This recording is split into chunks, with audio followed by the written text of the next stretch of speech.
specify that the client is responsible. Well, he does that with the standard contract, but we've already walked through the house and there's no asbestos in that house. What happens to the material that's recycled? Al's going to take, the wood and all that stuff, yes, that will be recycled. So, it's gonna be going.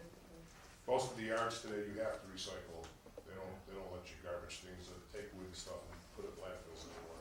If you do, you pay a premium for that. Good. And I'm assuming that, this home is in a condition where it's a hazard as it currently Oh. sits. Oh, yes. Oh, it's, Just checking. I'll put it this way. Haunted houses are in good shape next to this one. Good. Yeah, Russ,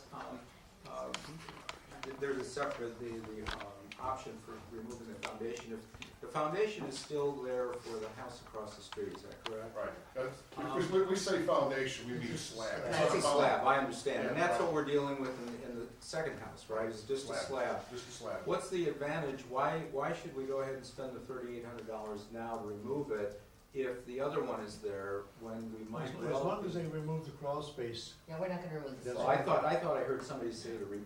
No, I said I left that up to you, I just got the bid, because I didn't know if somebody was gonna ask to take it out or not take it out, I just put the bid in there. Well, I have confusion with the motion. Does the motion include There's the no motion alternate yet. cost There's no for motion yet. foundation removal of 3,200 or not? No motion. No, No no motion. motion. There's no motion on the table yet. But it won't. Have a motion. Can I have a motion, please? Unless somebody makes one. Okay, I move to accept the SKS Construction bid for removal of the house at, whatever the address is, I don't have it. 625. And without the removal of the slab, the bid to be at $6,225. And I would also like to see the crawl space filled. Yeah, but he's not gonna do that. I'm not gonna do Okay. that. So we'll take that off of my motion. Leave the crawl space filled off. We have a second, please? Second. I need a roll call vote on this one. Trustee Chamberlain, Aye. trustee Gravett, Yes. trustee Coombs, Aye. trustee Masterson, Aye. trustee Sonic, Yes. carried. Thank you. Okay. Discussion of culvert replacement policy on public streets. We have a situation in these two streets, one on Forest Man and the other in Hoffman, where the culverts are too small, and water is backing up behind these culverts. Back, Yeah, we had, of course, in early April, we had the first of our legitimate spring rains, and it brought to light a number of long-standing drainage, nuisance drainage issues, I guess I would categorize them as. These aren't hopefully everybody got the letter that I had emailed out to the board. I wouldn't categorize these as rising to the same level as the issue we saw over on Hoffman, where there was this, several hundred acre And Wiggum. I'm sorry, on Wiggum with hundreds of acres draining to one driveway culvert, but these are regular and recurring nuisance drainage issues, I would categorize them as. And we have, in a few other places over the years, we've here and there identified substandard culverts for one reason or another. It's at the wrong elevation, it's too small, it's rotten, and so forth. And we've worked through them on an ad hoc basis with usually starting with the homeowner and basically trying to require the homeowner to replace his driveway culvert. Ordinarily, I've always operated under the supposition that the driveway culvert was a private improvement in the public right-of-way. It's completely the responsibility of the homeowner.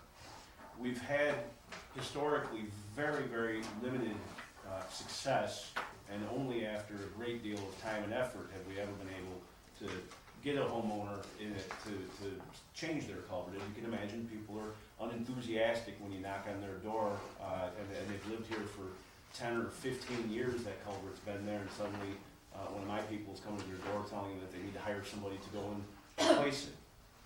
And ordinarily, we only really manage to achieve any activity if we happen to have a construction project going on at the same time, where we can work out having a contractor get over there, do the work at what the village would pay, and then work out a deal to bill back the homeowner.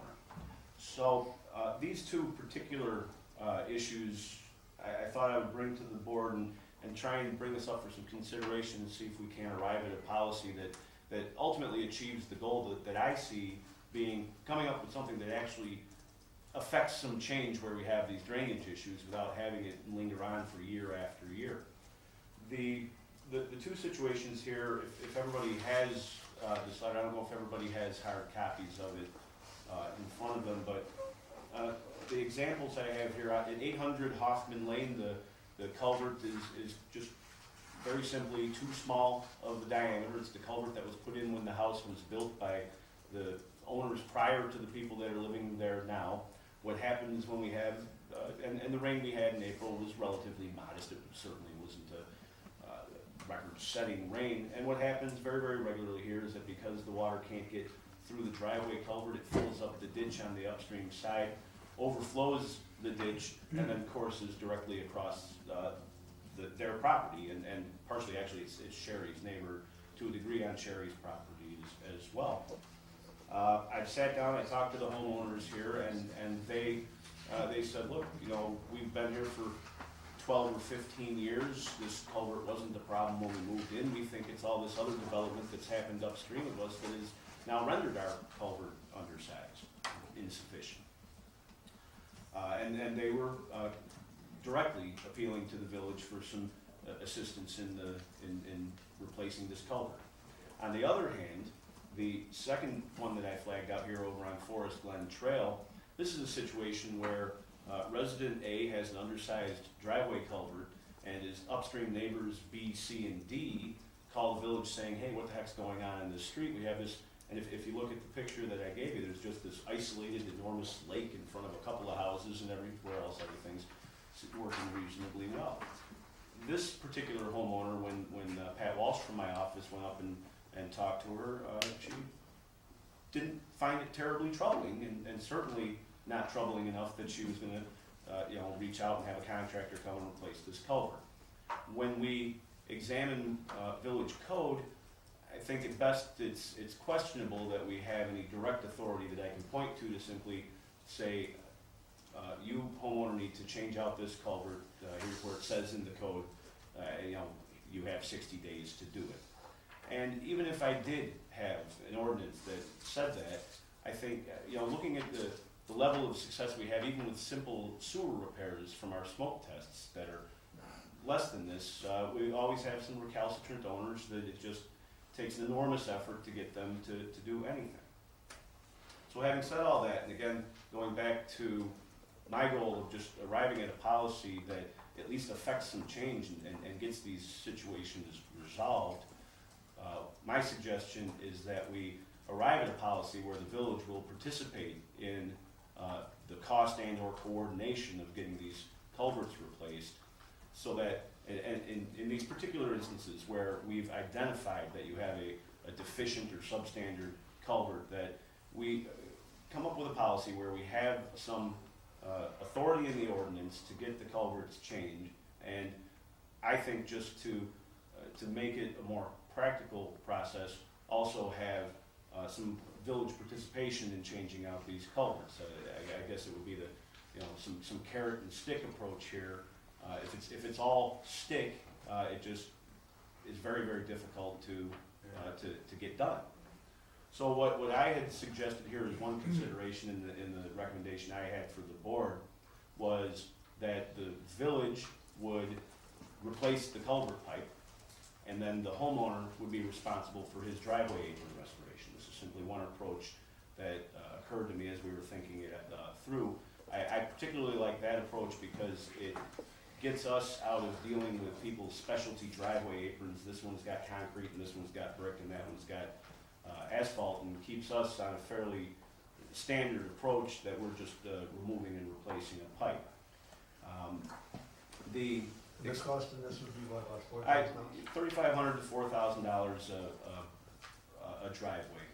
Most of that cost is in the labor. The materials really aren't the driving cost. It's the labor and equipment that make that a fairly But it expensive. would be up to the homeowner to put on coverage. Exactly. We would come in, we would remove the old culvert, we would put in a new concrete culvert with flared end sections, we'd backfill it with stone, and then leave it to the homeowner to